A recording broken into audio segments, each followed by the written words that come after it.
Okay, so we learned through the first part of the Maamar, where the previous Rebbe explains the meaning of the dream of Yaakov. He explains that we mentioned four explanations about what the ladder is in Yaakov's dream, but the general meaning of the ladder is that, according to the first two explanations, Hashem is showing Yaakov how he takes care of the world as his sustenance is garbed in nature. And according to the second two explanations, the ladder is referring to the Avos HaTfilah, davening, and the ladder refers to the neshama, and the way we connect to our neshama is and the way we connect to Hashem is through davening. Davening, he says, is pulling out your soul before Hashem. So in this activity of davening, where you're pulling your soul out before Hashem, you go up the ladder. Where's the ladder leading to? In our service of Hashem. In the first two explanations about the ladder, that it's referring to Hashem showing Yaakov the various angels that are sent to this world to do what Hashem wants them to do, to bring sustenance to the world, to make things happen in the world. Or according to the second explanation, Hashem showed Yaakov the four kingdoms that Jewish people would be enslaved by. So according to the first two explanations, the meaning of the ladder is about Hashem's providing for the world. But according to the last two explanations, the Zohar, who says the ladder refers to davening, and the Ibn Ezra, who says the ladder refers to the soul, and how the angels going up and down the ladder refer to the thoughts that we have that come from our soul. So the ladder is about us going up to Hashem, not about Hashem sending sustenance to the world and garbing it in nature, but rather, according to these ladder explanations, the meaning of the ladder is us ascending towards Hashem. And unlike a pillar, where there's no way to climb up a pillar, in a ladder, there are steps in the ladder. You're able to climb up the ladder. So where is the ladder going to? The ladder is going towards the essence of the soul. The essence of the soul, he says, is a part of Hashem, and there are four letters in Hashem's name: Yud and Hey and Vav and Hey. And through davening, a person is able to get in touch with their deepest self, with the four letters of God's name inside them. We said that although we have this godly energy in us, we have a part of Hashem in us literally, when God gave us the Torah, He gave us the power to reveal this part of Hashem inside us. When Hashem gave us the Torah, He said, I am your God individually, because what Hashem did when He gave us the Torah was He empowered each of us to get in touch with our soul, to climb up this ladder. So, and everyone has a ladder. Everyone has their own ladder that they are ascending by. They have a choice, we learned, to go up or down this ladder. And the heavens, the top of the ladder is the four letters of God's name. So the rest of the discourse, Rebbe is going to explain what those four letters mean on a personal level. What are those four letters inside of us? But before we get into the four letters inside of us, Rebbe is just going to explain more about why we aren't so in touch with our souls. Why? What's going on exactly? What the playing field is? What the context is when we're trying to climb the ladder? Where are we before we climb the ladder, and what does climb the ladder mean? So in the next section of Bir Inyanhu, that was going to discuss the voices that come out of heaven that God announces to each of us to return to Him, and our reaction to these voices. And by seeing the playing field, we'll better understand more about why we need to daven in order to get in touch with the four levels of our soul. To explain this concept, Rabbi Shua ben Levi, Rabbi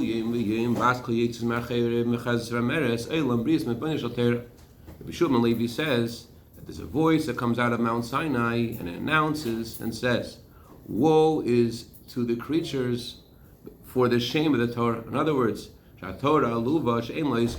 The Torah is embarrassed that it has no one involved in studying Torah. Morning. Good morning. What is the meaning of this voice? The voice says, woe to the creatures for the shame of the Torah, that they're causing the Torah to be ashamed. Why are they shaming the Torah?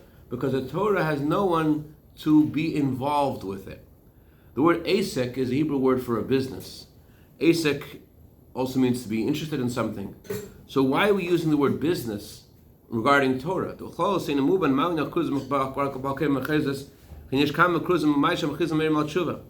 general, more broader question is, what's the point of these voices? There are many voices that come out of heaven that say to do tshuva. What's the point of these voices? People do not hear these voices. What's the point of an announcement that no one could hear?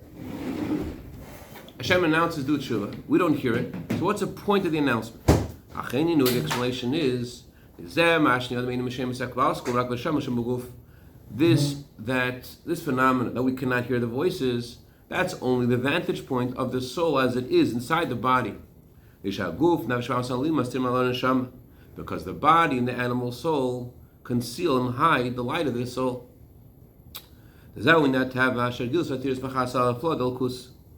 Because we are so used to the way the world runs consistently, we don't sense the wondrousness of godliness. The word nature, as we learned many times, means submerged, and the godly energy in creation is submerged and hidden.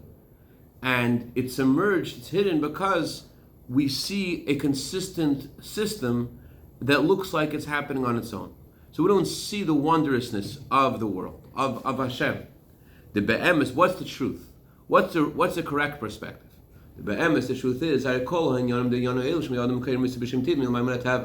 all the things in this world that people call natural are all beyond nature. Whatever people call natural, the truth is they're beyond nature. The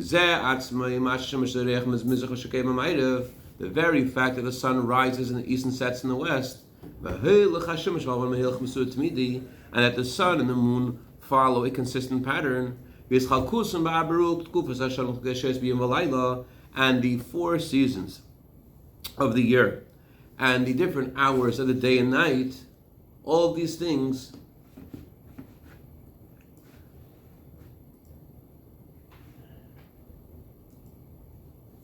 where'd it go? Oops.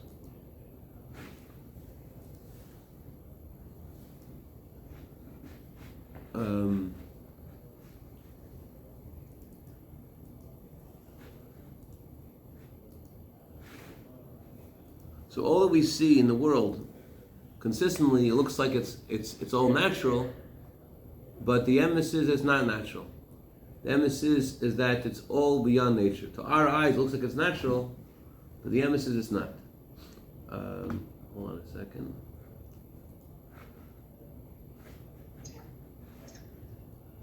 Is it page 8? What? Is it page 8? Yes, trying to get to page 8. I don't know how to go down over here. 1 second. Scroll? This is not also. Scroll? This isn't natural either, but I think this is natural. Must be a miracle. Oh, here we go. I got it. The Rebbe actually once said the difference in a Jew and a Gentile is that a Jew, whenever he sees something, he right away says it's a miracle, and a non-Jew right away tries to explain it naturally. The nature of a Jew is right away he says that's a miracle. How else did this happen? Okay, so the miracle is we got to page Dalet. So all the change of the weather from cold to hot, and all of the things of creation, all of creation, inanimate vegetation, animal and human, their creation, their existence, their manner of the way they are. The 4 elements, and the way the 4 elements are. Where are you reading, Ami? Oops. The way the 4 elements are Related? interact with each other. The way they become what's the word in 2 elements come together? What's it called? A complex. Combination. Yeah. So the way the 4 elements are combined together. Kol, kashla, kol, in Shemayim, all of this is beyond nature. So not only is the world around you beyond nature, everything you see in the world is beyond nature, but further, the Rebbe continues and says that also your own life is beyond nature. We could see in ourselves that we have a higher part and we have a lower part.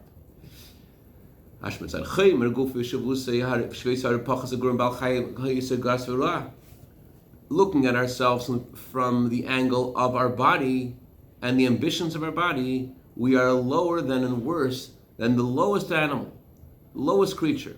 As it says in chapter 24 in Tanya, the Alter Rebbe says the lowest creature in the world is the mosquito. It represents the lowest form of evil because it brings in, doesn't put out anything. It's all about me, me, me. And yet, all creatures in the world follow God's instruction. They all do what Hashem wants them to do. And only a human being has the ability to defy God's will. So that's our body. Our body is attracted to and has ambitions that are lower than the worst animal. As we see that there are people that they use their wisdom to do evil. That they're worse than all of the all beasts, all the worst beasts. There are people that they use their wisdom to do treacherous acts that are worse than the worst animals. That's our bodies. But our soul is beyond. Our soul is able to understand godliness, understand the highest levels of understanding of godliness. Our neshama is able to appreciate lofty understandings of Hashem's truth, of Hashem's light. So we have the body, who is lower than the worst animal, and we have the soul, which is able to understand things which angels can't understand. So we see in ourselves that we're alive. How are we alive? We say every morning in our prayers, you created the soul, you formed it, the soul you've given me is pure, you've created it, you formed it, and you blew the soul in me, and you guard it in me.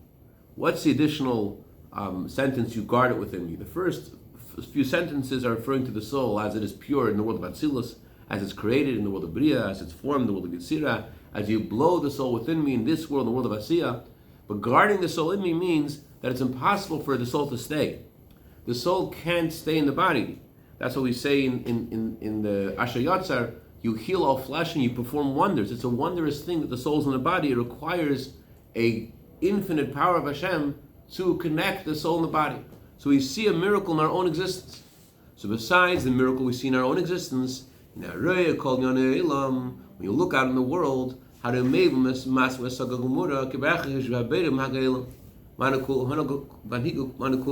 you understand with absolute clarity that there must be a creator that is guiding all of creation.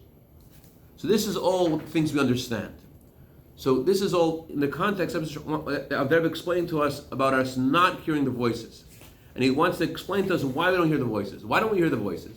We don't hear the voices because we are in general not in touch with spirituality. We see constant miracles, and despite the fact that we see constant miracles, we are not excited about what we see. That indicates how insensitive we are to spirituality. Although we're constantly looking at miraculous things, and our own existence is miraculous, we see the world there must be a creator that's guiding it, so we should really be like dancing all the time. But one time Baal Shem Tov was asked, L'chaim, he was asking how come Hasidim always are singing and they're dancing and they make movements and they pray, like what's the day they shake when they pray? So Baal Shem Tov gave an analogy of a deaf person who walks into a room and everybody's dancing and doesn't understand why everyone's dancing. The reason he doesn't understand is because he's deaf, he can't hear the music. So there are some people which are in tune, that can hear the music of creation. They're in touch with the miracles of Hashem. But because of the body and animal soul, we are definitely not as sensitive to this as our neshama is, and as we should be. Meaning logically, there is something incredible going on every second. There are miracles happening every moment. And a friend of mine, I shared this before, his grandfather was a prominent Breslov Chassid, He woke up in the morning every morning, he put his feet on the ground, and he would say, a miracle, a miracle. Then he'd start walking, another miracle, I'm walking, wow, a miracle. And he would start to dance every morning. So not every Jew is like that. So, but the reason we're not like that is not because we're intellectual. Ramelech Tzibal Vashalom used to say, older students in yeshiva, they slow down a little bit. They're not as idealistic as younger students. And he said that the older students think the reason they slow down is because they become more sophisticated. But the real reason, he says, is because the backside has gotten heavier. Anyways, nevertheless, although there are miracles happening around us all the time, and we understand that there must be a creator guiding every detail in creation, and yet there's no excitement. The correct amount of excitement that's supposed to be from this understanding, the appropriate reaction that this should have, we don't have.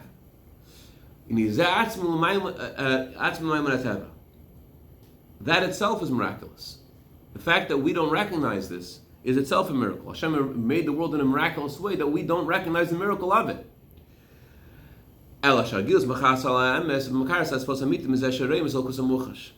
But the fact that this is happening consistently, it hides the truth from us, it conceals the truth, and it makes us cold to the real excitement that we should have from seeing godliness clearly. I mean, imagine we're standing at the Red Sea, seeing the splitting of the sea. Imagine how excited we would be. The Rebbe says you're seeing that right now. That's what he's saying. You're seeing the splitting of the Red Sea every moment. So the kind of excitement that you should have, you're not having. And why aren't you having? Because the consistency, that it looks like there's some kind of system that just works by itself. And so therefore, although we know it's not, and we understand that it's not, but we don't have that excitement because it's not something we see. Although we do see, but we don't know what we see. We know what we see, but we don't. We're not excited about what we see because we see it all the time. Because we are out of touch with the reality, that's why we don't hear these voices. However, when we say we, the we is only referring to a part of us that doesn't see it, doesn't hear the voices. There's a part of us that does hear the voices. That's only the part of the soul that is in the body. That's a part of the soul that does not hear the voices. But it's not the whole soul that's in the body. Only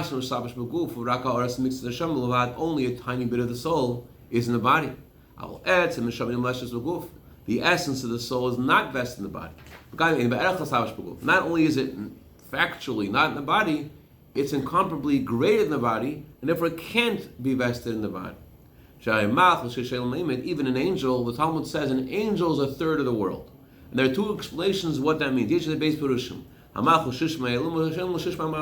Either an angel is 3 times the size of the world, or the world is 3 times the size of an angel. That's true for an angel. Souls are higher than angels. So what comes in the body is only a ray, only a tiny ray of the soul's energy. And the main domain of the soul is in heaven. Okay, so the soul in heaven, as we'll see, does hear the voices, and the soul in the body is connected to the soul in heaven, and therefore, although we don't hear voices, we are affected by these voices. Everybody gives an example from the vision of Daniel.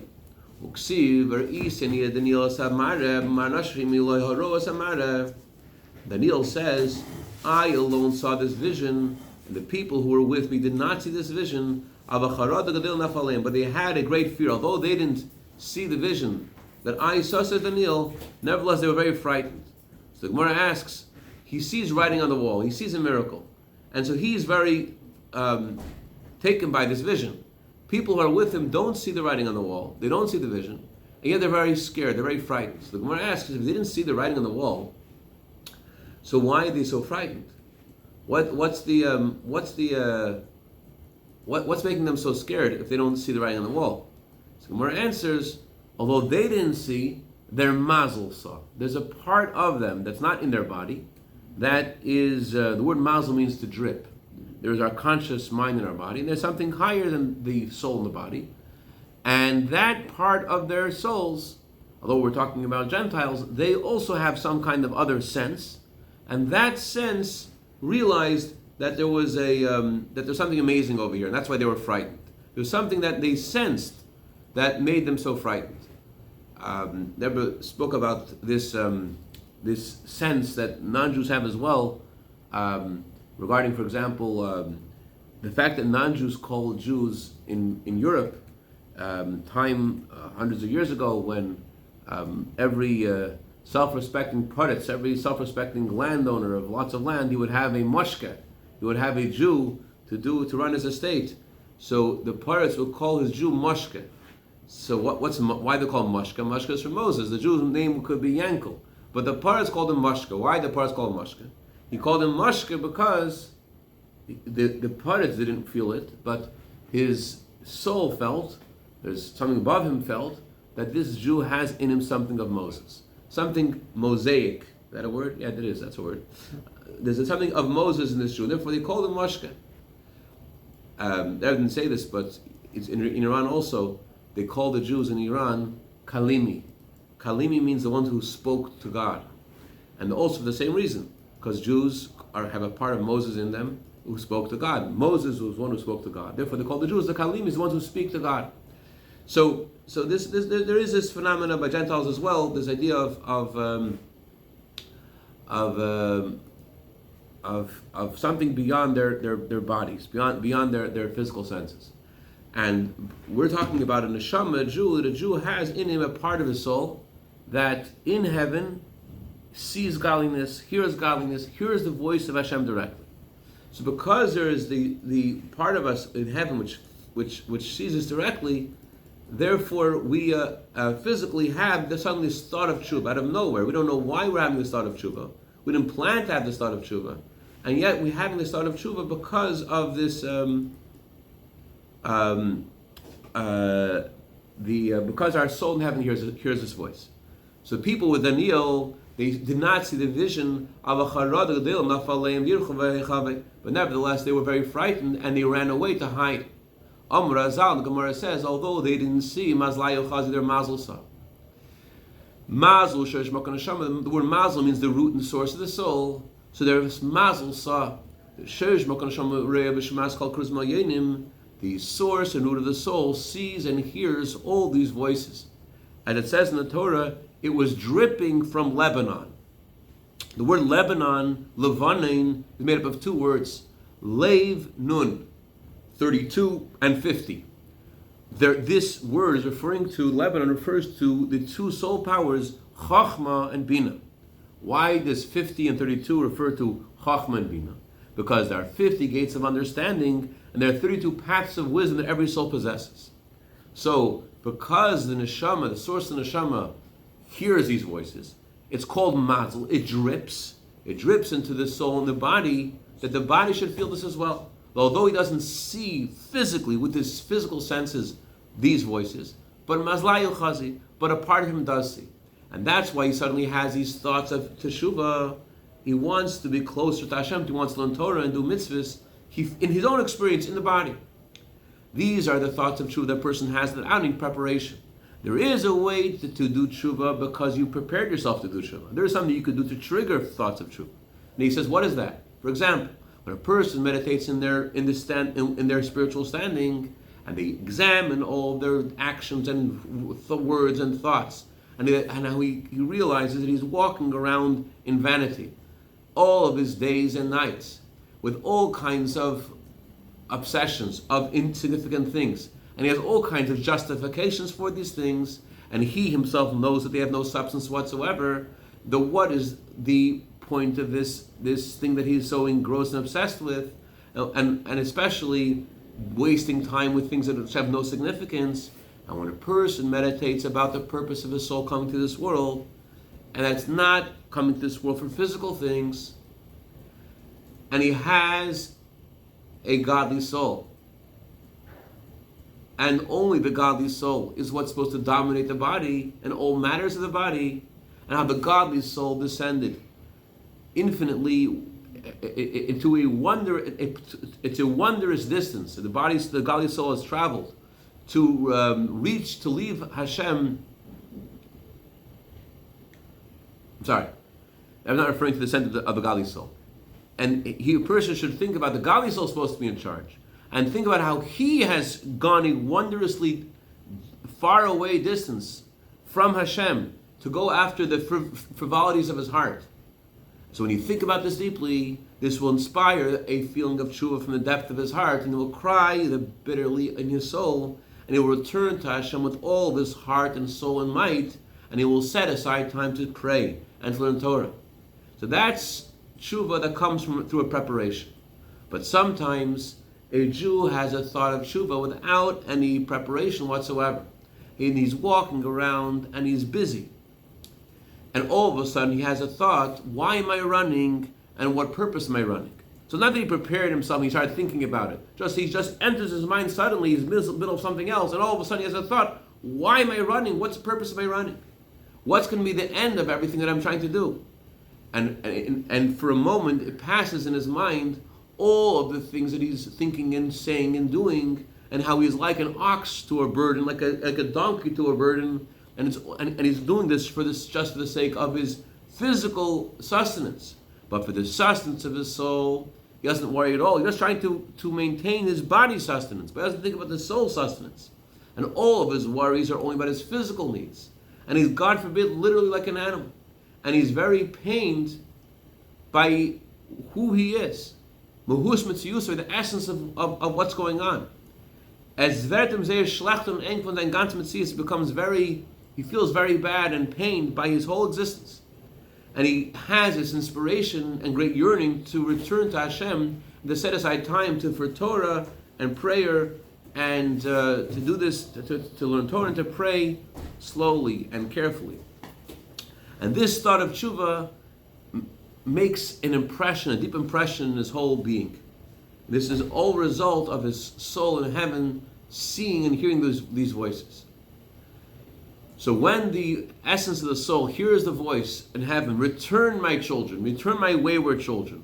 So when the voice in heaven hears that voice, sometimes because of God's kindness, then there says, why do you get to hear this voice? It's unbelievable. You get to hear this voice most of the time. Why do you have this voice of tshuva? Where does it come from? Most of the time it's because of the merit of working very hard to do a mitzvah. Or the effort you have, you're sweating to do a mitzvah. That's what makes you privy to hear this voice, and especially the mitzvah of teaching Torah to a group of people, or by helping a person do tshuva. So three things he says which help you get in touch and with these voices Hashem is announcing: working hard to do a mitzvah, especially the mitzvah of Torah study for a group of people, or helping a person do tshuva. These things that gives you the privilege to hear the voice of Hashem that your soul is hearing in heaven to do tshuva. That's why you suddenly have this feeling of tshuva. Okay. So in short, what we did today is we learned about what those voices in heaven are for, and how part of us hears those voices, and how we can get in touch with those voices, again, by making an effort to do a mitzvah, exerting ourselves to do a mitzvah, especially a mitzvah of Torah study for a community, a group of people, and especially by helping another Jew do teshuvah. That puts us in touch with these voices, and allows us to hear what our neshama hears. L'chaim, l'chaim, l'varacha.